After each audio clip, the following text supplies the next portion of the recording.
Hi friends, thank you so much for tuning in to Shelby Artist YouTube channel today. It is great to have you here, and I hope you're doing well. I have been verbalizing and expressing my intention to one day, possibly soon, run as a candidate for the first female president of the United States of America.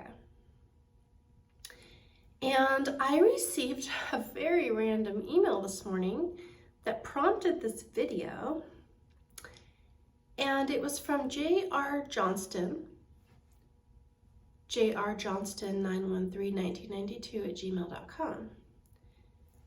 I do not know this person, and I refuse to respond to people I do not know, whether that is email or on the phone. If you call me and I don't know you and you are random, I will leave it to voicemail. And if you email me and I don't know you and you are random, I will not reply to your email because hackers bait replies. Therefore, I really liked the email, and this is what it said. The subject was, do you have any political influences? Was the subject line. And the body was very short, and it said, hi there, one question. I just wanted to know what books, people, events, or organizations influenced your current political views, if that is possible. Thanks. Intuitively, it sounds like a young man who's interested in politics. And I want to trust him, but I simply cannot. Nothing personal. I just don't know who you are. So, I am filming a video answering the question, and I'm really hoping that he will watch because I am answering the question to his email in this way.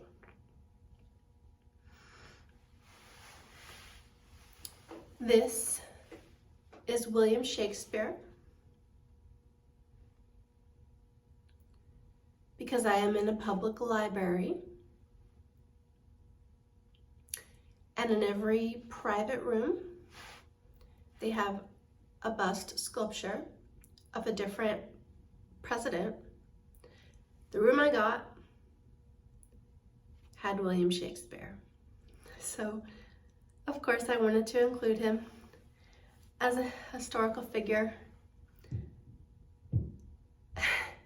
I wish to be as well, as the first female president of the United States of America. First question. Okay, so let me read the question again. Do you have any political influences? Hi there, I just wanted to know what books, people, events, or organizations influenced your current political views, if that is possible. Thanks. So the title of this video is going to be Political Influences, or My Political Influences. And I wrote a list to prepare for the video I'm going to read to you now. 4 minutes intro. Thanks for tuning in.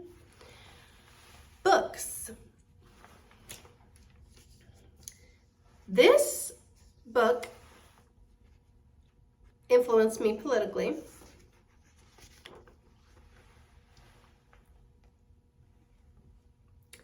Fast Food Nation by Eric Schlosser. You want to hold that for me?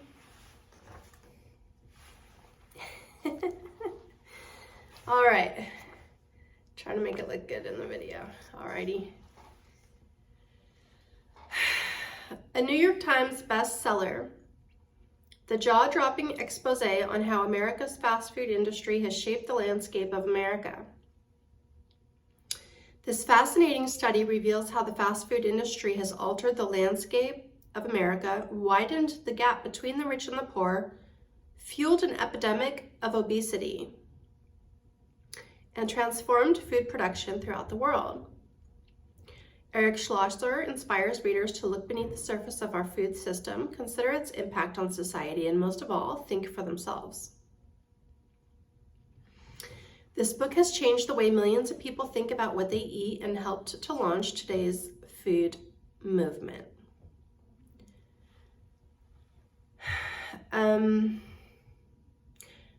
Now, what I just read you, the description of the book, was taken word for word from the Amazon.com description of the book.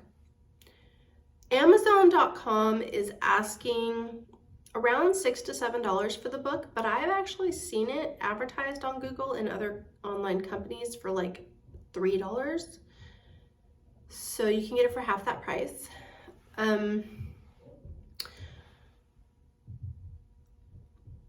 It's a good read. Very jaw-dropping and eye-opening and very, very rich in American historical facts, starting with the Industrial Revolution. And, in the 1950s is really when fast food became mainstream in America and really spread throughout the entire world. Okay, moving on. Movies. I know he didn't ask about movies, but I included it because there is a movie that I want to say. Hot Coffee, 2011 documentary film. This is about a couple different real-life situations that ended up in the U.S. courts. Directed by Susan Saladoff, who has been a medical malpractice attorney for at least 26 years.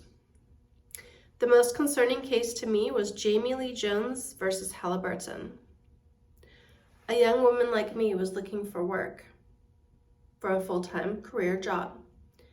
She got hired on with Halliburton, and she got transferred to a men's unit overseas in a third world country, and she was gang raped by the men while she was on the job.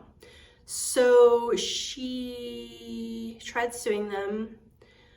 A lot of times you can't, well, because number one, I know from personal experience, any company who's in fault of ghastly things like this is going to defend themselves with denial to the highest degree. So, yeah, she was gang raped, and they fought her, and it went to court, it went to a jury trial, etc. It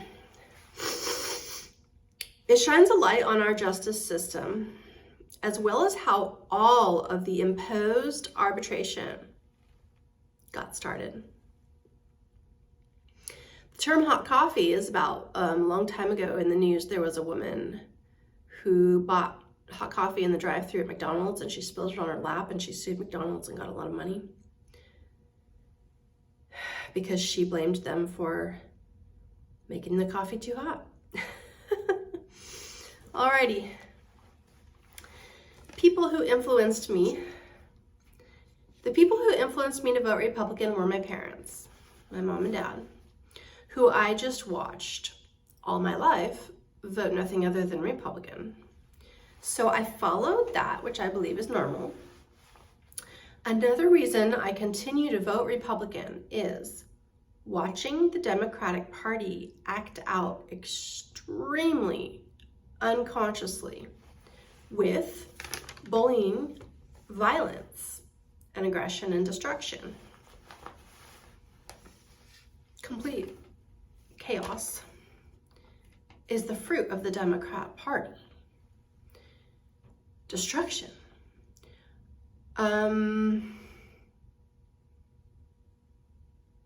Look at California. I'll end it there.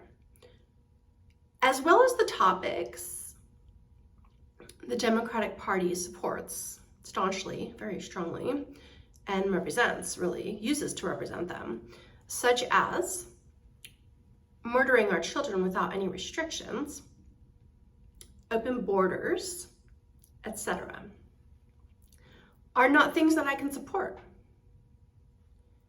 I believe the Republican Party is much more patriotic. I am a traditional woman with traditional values who loves children. I believe in doing what's best for America, and that does not mean welcoming the rest of the world in to support it, to support them. You can empower someone without enabling them. What events influenced me politically? It would not just be one event I could recall, but an accumulation of many small events that definitely include our corrupt justice system. And when I say corrupt justice system, really they're bought out. All they care about is money. It doesn't matter if someone is guilty or in the wrong or in the right or whatever. The person who's the prosecutor, who's the defendant, the person who has the most money is likely, not always, but going to be the one who wins the case. And I know this from experience.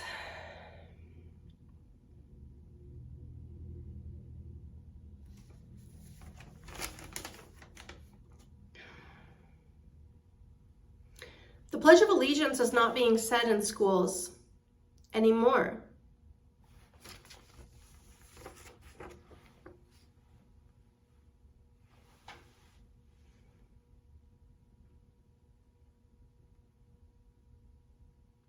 As well as I have worked for different politicians throughout my life.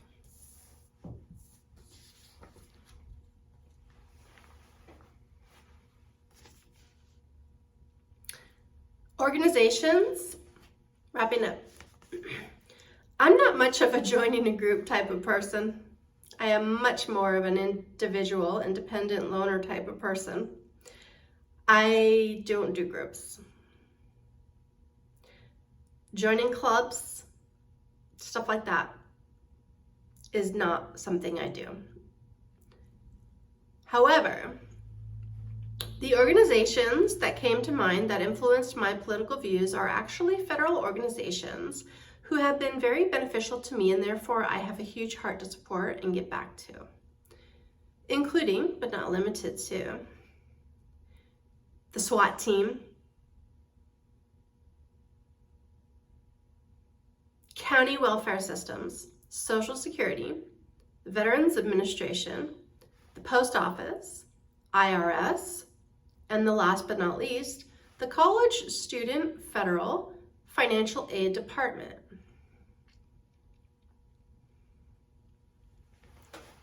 Thanks for watching. Those were my political influences, and I really appreciate the question, JR. Peace out.